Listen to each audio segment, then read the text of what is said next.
नमस्कार, मैं हूं दीपक डोभाल। स्वागत है आपका जी बिजनेस में। वक्त तो चला है आपकी खबर आपका फायदा का। देश भर में कोरोना विस्फोटक होता जा रहा है। पिछले 24 घंटे में करीब 47,000 नए केसेस सामने आए हैं और 212 लोगों की जान चली गई है। मतलब हर घंटे देश में करीब 9 लोगों की मौत कोरोना से हो रही है। फरवरी की तुलना करें तो मार्च में कोरोना के मामले 5 गुना बढ़ गए हैं।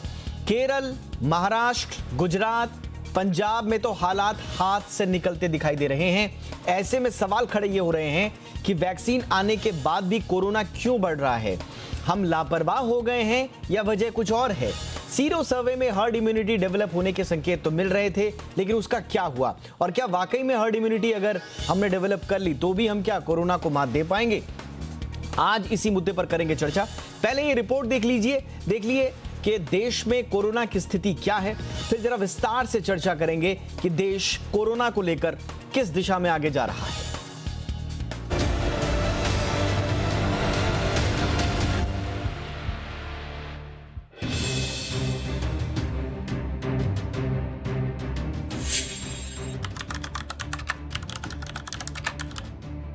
आज से ठीक 1 साल पहले देश ऐसी अदृश्य महामारी की चपेट में था जिससे लड़ाई के बारे में किसी को कोई जानकारी नहीं थी।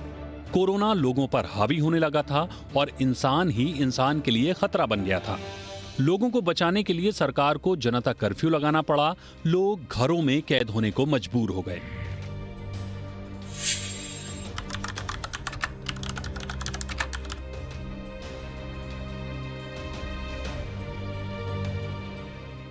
ये तस्वीर आज की है, लेकिन हालात आज से ठीक 1 साल पहले वाले ही हो गए हैं।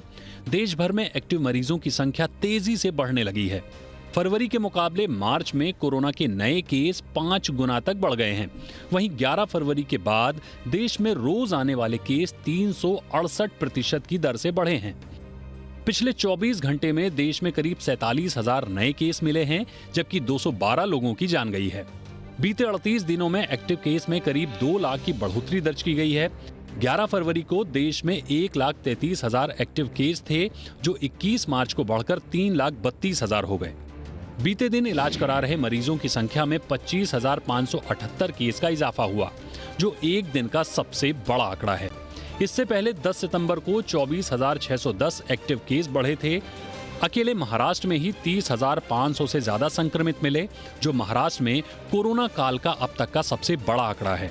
वहीं 15 मार्च से 21 मार्च के आंकड़ों को देखें तो देश में कोरोना के केस में 67% की बढ़ोतरी देखी गई है। इस एक हफ्ते में 8 से 14 मार्च के मुकाबले 1 लाख ज्यादा कोरोना केस दर्ज किए गए हैं। यही नहीं, बीते हफ्ते में कोरोना से होने वाली मौतों में भी 41% की बढ़ोतरी हुई है, जो पिछले 9 हफ्तों में सबसे ज्यादा है। 15 मार्च से 21 मार्च तक देश में कोरोना से 1,239 मरीजों की मौत हुई। वहीं इस दौरान 2,60,000 नए केस दर्ज हुए। आपको बता दें, 8 से 14 मार्च तक देश में कोरोना के 1,55,000 नए मामले सामने आए थे। कोरोना से सबसे खराब हाल महाराष्ट्र में है। जिन 6 शहरों में 10,000 से ज्यादा एक्टिव केस हैं, वो अकेले इसी राज्य से हैं। अब सवाल उठते हैं कि आखिर देश में ऐसा क्या हुआ कि वैक्सीनेशन के बावजूद भी कोरोना के केस बढ़ने लगे हैं। एक्सपर्ट्स इसके पीछे वैक्सीनेशन के बाद लोगों की लापरवाही मान रहे हैं। एक्सपर्ट्स का मानना है कि वैक्सीन कोरोना का इलाज नहीं है, बल्कि ये इम्यूनिटी बूस्टर है, और जब तक 40-50 करोड़ लोगों को वैक्सीन नहीं लग जाती, तब तक हर्ड इम्यूनिटी नहीं आएगी। तब तक सारी सावधानियां बरतनी पड़ेंगी। स्वास्थ्य मंत्री डॉक्टर हर्षवर्धन का भी मानना है कि वैक्सीन आ जाने के बाद लोग लापरवाह हुए हैं, जिससे कोरोना दोबारा बढ़ रहा है। यद्यपि कुछ स्थानों पर, कुछ प्रदेशों में, कुछ डिस्ट्रिक्ट्स में केसेस बढ़ रहे हैं, लेकिन ये भी बढ़ क्यों रहे हैं, ये भी हमें समझना होगा। ये बढ़ रहे हैं इसलिए क्योंकि हमने गलतफहमी ये पाल ली है कि अब वैक्सीनेशन शुरू हो गया है, केसेस कम हो रहे थे, इसलिए अब कोई सावधानी बरतने की जरूरत नहीं है।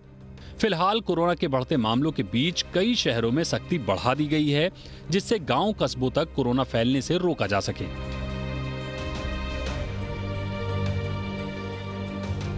कुल मिलाकर कोरोना के खतरे को नजरअंदाज करना और लोगों का अपने लिए ही गैर जिम्मेदाराना बर्ताव सबसे बड़ी परेशानी बनता जा रहा है। अब देखना होगा कि आगे क्या होता है, क्योंकि अब ये जनता के हाथ में है, क्योंकि लोग जितनी सावधानी रखेंगे उतनी ही मुश्किल भी कम होगी। ब्यूरो रिपोर्ट, जी मीडिया। और आज हमारे साथ दो खास मेहमान मौजूद हैं इस पूरे मसले पर चर्चा के लिए। परिचय आपका करा दें। हमारे साथ हैं डॉक्टर NK अरोड़ा साहब, चीफ नेशनल टास्क फोर्स के ICMR। बहुत बहुत स्वागत है डॉक्टर अरोड़ा आपका हमारे शो पर। हमारे साथ है डॉक्टर गौतम भंसाली साहब, जो कि मेंबर हैं महाराष्ट्र कोविड टास्क फोर्स के। डॉक्टर भंसाली, आपका भी बहुत बहुत स्वागत है सर हमारे शो पर। डॉक्टर अरोड़ा, आपसे ही चर्चा की शुरुआत करना चाहूंगा। 130 दिन का सबसे बड़ा आंकड़ा, 47,000 के पार पर डे केसेस जा रहे हैं, और जो वीकली सर्ज है उसमें तो 67% का सर्ज, जो पहले शायद कभी देखा नहीं गया। ये आंकड़े क्या कह रहे हैं सर? कहां जा रही है स्थिति? 2020 वाली स्थिति या उससे भी खराब होने वाली है?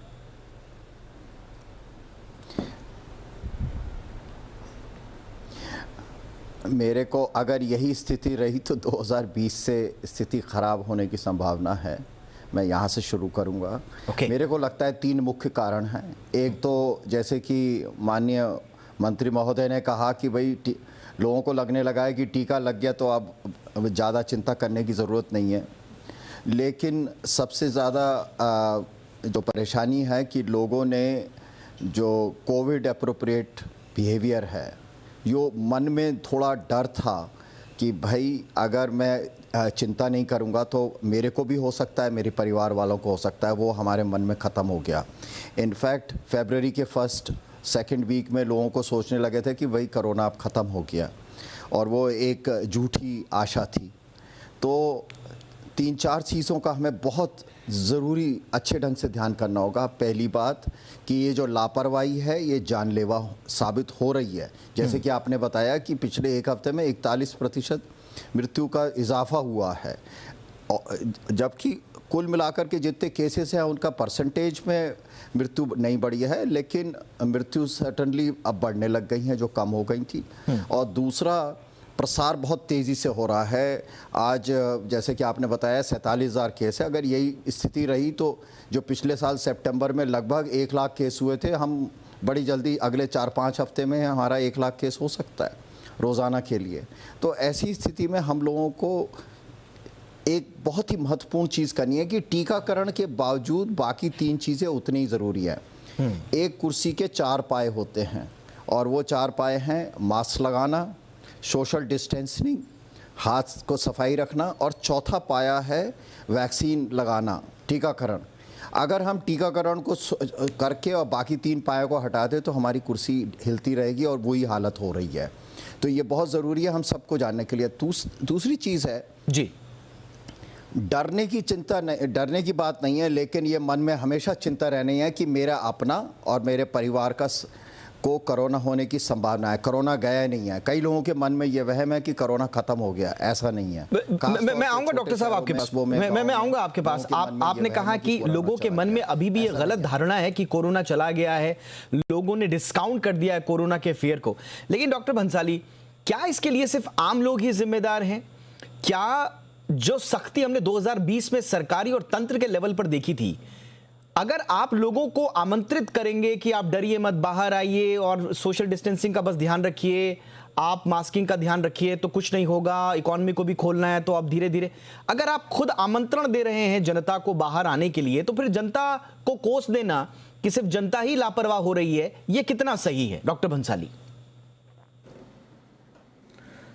जी दीपक जी, जहाँ तक ये ओपन करना, इकोनॉमी ओपन करना, इन सब का सवाल है, तो अगर आप 2020 और 2021 को अगर ढंग से कंपेयर करें तो 2020 के लिए ये पैंडेमिक, ये बीमारी हमारे लिए एक नई चीज़ थी, जिसके बारे में ना हमारे डॉक्टर एजुकेट थे, ना नॉर्मल पब्लिक एजुकेट थी। किसी को कुछ पता नहीं था इस बीमारी में कि ये कितना घातक हो सकता है, कितना ख़राब हो सकता है, और ना ही हमारे पास में कोई ऐसे साधन उपलब्ध थे, ना कोई हमारे हॉस्पिटल गियरअप थे ऑक्सीजन बेड वाले या वेंटिलेटर या बाईपैप मशीन के साथ में, ना हमारे पास में रेमडेसिविर वगैरह दवाई, ये सब चीज़ें अवेलेबल नहीं थी।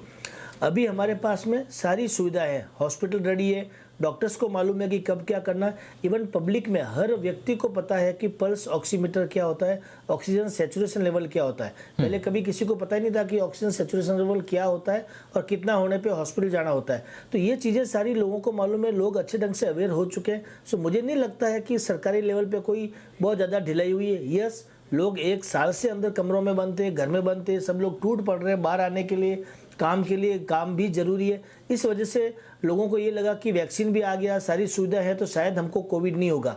लेकिन ये गलतफहमी है। वैक्सीन लगने के बावजूद भी कोरोना हो सकता है।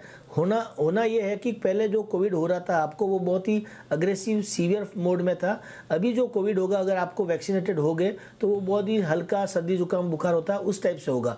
मृत्यु दर हमारी बहुत ही कम हो जाएगी। लेकिन हमको ये, जैसे डॉक्टर राव ने भी बताया है, ये सारी सावधानियां रखनी है।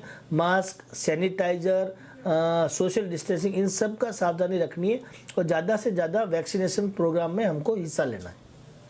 ओके, लेकिन वैक्सीनेशन इस बात की गारंटी नहीं है कि कोरोना से आप बच जाएंगे। उसके बावजूद जो एक्सपर्ट्स हैं वो लगातार कहते रहे कि वैक्सीन लगाने के बावजूद आपको सोशल डिस्टेंसिंग, मास्क का और सैनिटाइजेशन का ख्याल रखना है।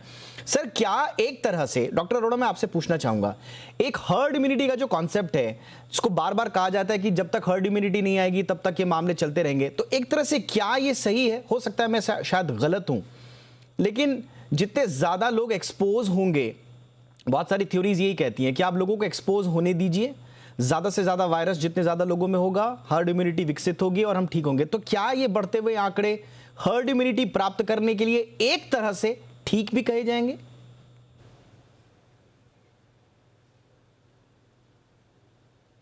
नहीं, ये 19वीं शताब्दी की सोच है कि आप लोगों को एक्सपोज होने दें। उसका कारण ये है कि अगर मैं सब लोगों को एक्सपोज होने देता हूं तो उसमें कुछ, अगर 1% लोग भी अपनी जान खोते हैं, ये बहुत दुखदाई है।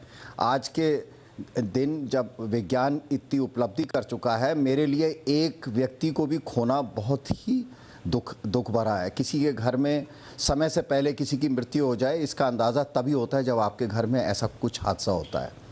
तो अब आपने हर्ड इम्यूनिटी की बात करी, तो हर्ड इम्यूनिटी इस समय देखिए हमारे यहाँ लगभग, अगर पूरे देश का आंकड़ा देखें तो लगभग 25% लोग जो हैं उनको इन्फेक्शन हो चुका है। बीमारी हुई या नहीं हुई वो अलग बात है, लेकिन कुल मिलाकर के 25% लोगों को।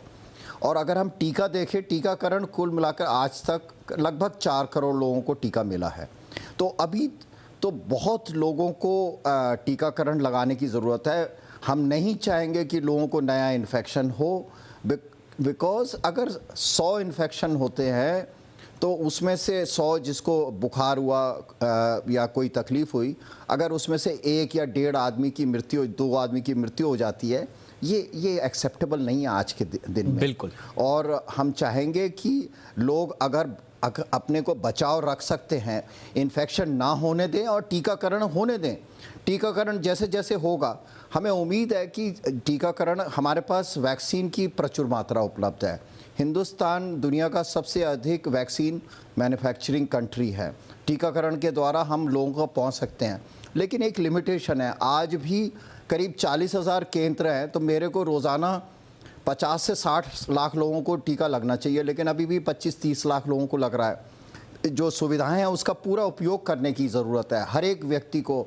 और हमारे घर में जो बुज़ुर्ग हैं उनको सबसे पहले टीका लगवाना चाहिए, क्योंकि अगर एक बुज़ुर्ग को कोरोना हो जाता है तो उसकी मृत्यु की संभावना 17 से 20 गुनी ज़्यादा है एक वो व्यक्ति जो 60 साल से कम है। तो ये हम सब की बच्चों की जिम्मेदारी है कि उनको टीका लगाएं। और इस समय का मुख्य टीकाकरण का उद्देश्य है बीमारी का जो इम्पैक्ट है उसको कम किया जाए, मृत्यु दर को कम किया जाए, अस्पताल में दाखिल होने की जो ज़रूरत है उसको कम किया जा सके। और जो ये आपने एक अच्छा मुद्दा भी छेड़ा। मैं थोड़ा सा ब्रेक के बाद आपसे समझना चाहूंगा, ये जो टीकाकरण की रफ्तार है, जब टीकाकरण ही हमारे पास एक अंतिम हथियार है, तो अगर यही रफ्तार रही जिस हिसाब से आज का टीकाकरण की रफ्तार है, बहुत सारे डेटा ये बता रहे हैं कि इसी रफ्तार से अगर हम आगे बढ़ते रहे और अगर हमारा उद्देश्य 70% आबादी को टीकाकरण करने का है और आज की स्पीड के हिसाब से हम चले तो 9 से 10 साल लगेंगे। तो टीकाकरण अगर अंतिम उपाय है तो फिर इस रफ्तार को कैसे बढ़ाया जाए? 10 साल का समय तो आपके पास है नहीं, आपको करना होगा इसी साल। तो कैसे फिर ये मामला बढ़े? इसमें सरकारें क्या कर सकती हैं, आम लोग क्या कर सकते हैं, कैसे हल निकलेगा? तो ब्रेक के बाद आपका स्वागत है। कोरोना का जबरदस्त पलटवार हुआ है। आंकड़े 2020 की याद न सिर्फ दिला रहे हैं बल्कि उन दिनों में हमें बाकायदा लौटा चुके हैं। लेकिन इसके लिए जिम्मेदार कौन है, इस पर कर रहे हैं हम आज चर्चा। डॉक्टर बंसाली से पहले मैं राष्ट्रव्यापी वैक्सीनेशन के आंकड़ों पर गौर करूं। मैं जरा महाराष्ट्र के बारे में आपसे पूछना चाहूंगा। मुख्यमंत्री उद्धव ठाकरे ने खुद कहा था कि हमें 3 लाख से ऊपर वैक्सीनेशन के टारगेट्स रखने होंगे, तब जाकर बात बनेगी। लेकिन 40,000 के नीचे बने हुए पर डे के वैक्सीनेशन के आंकड़े, क्या ये चिंता की बात नहीं होनी चाहिए हम सब के लिए? जी डेफिनेटली दीपक जी, ये चिंता की बात है। वैक्सीनेशन उतनी मात्रा में नहीं हो पा रहा है जितना हम चाहते हैं। लोग खुद बाहर निकल के नहीं आ रहे। अभी हमने 2 दिन पहले वैक्सीनेशन को लेकर के इसके बारे में यहाँ महाराष्ट्र में हमने मीटिंग किया था, और हमने उसके अंदर अभी सारे NGOs को, rotary club, Royals club, I love Mumbai, golden our foundation, उन सबको हमने आगे से इन्वॉल्व किया कि आप लोग आगे आइए, आप लोग लोगों को लेकर आइए। हम लोग हाउसिंग सोसाइटी वगैरह में अप्रोच कर रहे हैं। बट प्रॉब्लम ये आ रही है कि लोग बोल रहे हैं कि जो हम लोग हैं, जो हमारी मोबाइल पॉपुलेशन है, हम जो 20 से 45 साल के लोग हैं, जो ज़्यादा काम पे जा रहे हैं, बाहर जा रहे हैं, रेस्टोरेंट में जा रहे हैं, वर्क काम के लिए जा रहे हैं, शॉपिंग मॉल में जा रहे हैं, उन लोगों को वैक्सीनेशन जल्दी से जल्दी होना चाहिए, क्योंकि ये वो मोबाइल पॉपुलेशन है जो इस वायरस को स्प्रेड कर रही है। ये वो लोग हैं जो वायरस को फैला रहे हैं। बिल्कुल। इनको अच्छा डॉक्टर बंसाली, ये आपने सही कहा कि आपको दूसरे लोगों को भी दायरे में लाना पड़ेगा। जो कामकाजी दायरा, जो उम्र के लोग हैं, उनको आपको दायरे में लाना पड़ेगा वैक्सीनेशन के। बिल्कुल सही बात है। मुझे बताइए, क्या सरकार इस बात पे क्या सरकार इस बात पर विचार कर रही है? डॉक्टर बंसाली, क्या सरकार इस बात पर विचार कर रही है? देखिए, पिछले साल के रिकॉर्ड तोड़ चुकी है। पिछले साल के रिकॉर्ड टूट चुके हैं। 11 सितंबर का 24,000 का आंकड़ा टूट चुका है। इस बार ज्यादा केसेस आ रहे हैं, 30,000 से ऊपर पर डे केसेस आ रहे हैं महाराष्ट्र में, और मुंबई में भी 3,000 से ज्यादा केसेस, इनफैक्ट 3800 के आसपास आ रहे हैं, जो पहले नहीं देखे गए थे। क्या महाराष्ट्र सरकार और कोविड टास्क फोर्स तो किसी तरह के लॉकडाउन पर विचार कर रही है? जी दीपक जी, जैसे मैंने आपको 1 हफ्ता पहले आपके साथ इंटरव्यू में मैंने बताया था कि ये सेकंड वेव है, ये सर्ज नहीं है, ये सेकंड वेव है। हमें इसको रोकने के लिए एक ही तरीका है, मास वैक्सीनेशन करना है, सर्जिकल स्ट्राइक करनी है वैक्सीनेशन की। लॉकडाउन इसका उपाय नहीं है। लॉकडाउन हम नहीं कर सकते, हमें नहीं करना चाहिए। एक ही तरीका है, ज़्यादा से ज़्यादा वैक्सीनेशन हो। और इसके लिए हमारी केंद्र सरकार से बात हुई, हमारी 3-4 बार VC हुई है, और उसमें हमने उनको बताया है कि हम चाहते हैं कि सबके लिए वैक्सीनेशन करो, वैक्सीन फॉर ऑल। और ये ही एक तरीका है चेन ऑफ ट्रांसमिशन को रोकने का, हर्ड इम्यूनिटी डेवलप करने का। क्योंकि जो ये मोबाइल पॉपुलेशन है, 20 से 40-45 साल वाले लोग जो ज़्यादा घूम रहे हैं, जो वायरस को स्प्रेड कर रहे हैं, जब तक हम इनको नहीं रोकेंगे, बार बार लॉकडाउन, हमारे पास इसका उपाय नहीं। हमारे पास हॉस्पिटल है, मेडिसिन है, बाकी सारी चीज़ें सुविधाएं हैं, लेकिन वैक्सीनेशन और वैक्सीन भी हमारे पास पर्याप्त मात्रा में। हम जितना ज़्यादा वैक्सीनेशन करेंगे, इस वायरस से बच पाएंगे, नहीं तो फिर ठीक है। और ये सिर्फ महाराष्ट्र की नहीं, बहुत सारे दूसरे राज्य हैं जो लगातार डिमांड कर रहे हैं कि वैक्सीनेशन को बढ़ाया जाए, दूसरे लोगों को भी दायरे में लाया जाए। डॉक्टर अरोड़ा, क्या ये पॉसिबल है कि अब 45 विद कोमॉर्बिडिटी और 60 से ऊपर, इनके अलावा बाकी लोगों को भी दायरे में लाया जाए? कोई दिक्कत इस फैसले को लेने में केंद्र सरकार के सामने?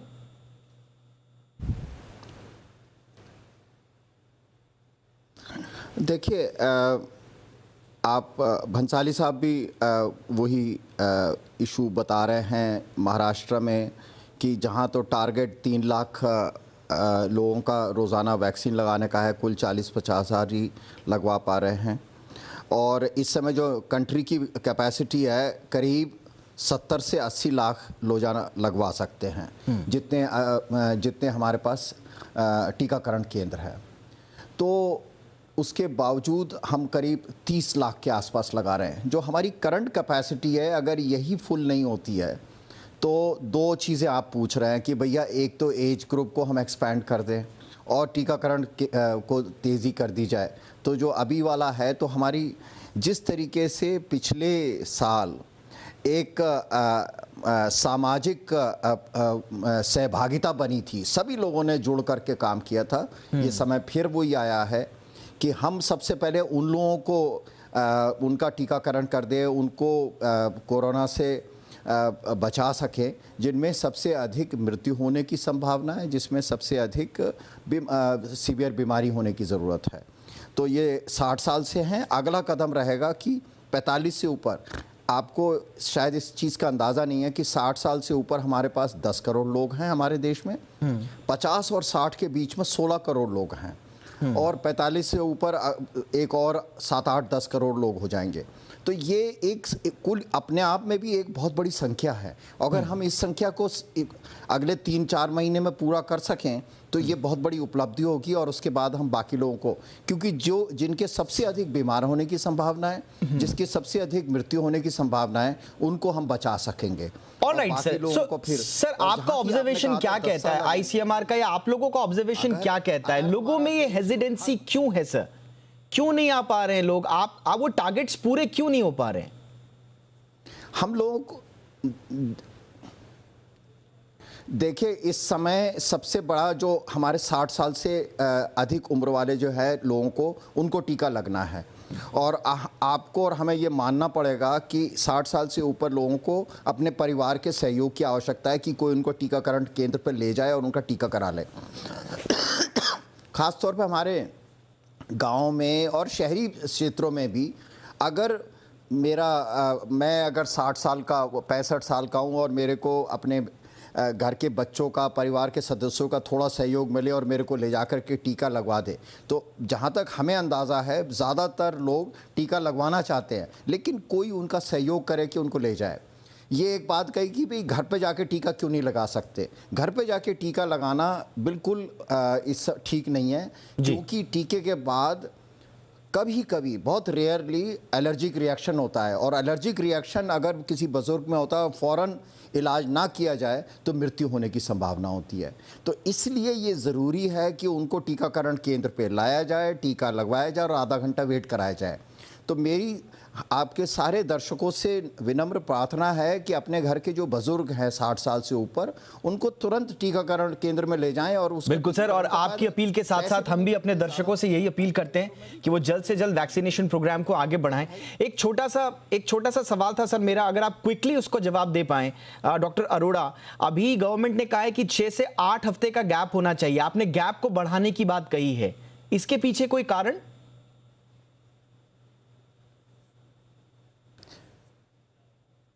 ये हमने पूरी दुनिया का जो वैज्ञानिक साक्ष्य है उनका पूरा रिव्यू किया है, और देखा है कि अगर कोविशील्ड अभी तक 4 से 6 हफ्ते के बीच में दी जा सकती थी, अब उस फ्लेक्सिबिलिटी को बढ़ा करके 4 से 8 है, तो उसका ज़्यादा इंटरवल करने से जो थोड़ा बहुत फ़ायदा होता है प्रोटेक्शन के मामले में, जो प्रतिरोधक शक्ति जो बढ़ती है वो इसमें मैक्सिमम होती है। अगर इससे ज़्यादा अगर 2 डोजेस के बीच में इंटरवल बढ़ाया जाए तो उसको कहते हैं ब्रेक थ्रू, बीच में कोरोना का इन्फेक्शन होने की संभावना बढ़ जाती है।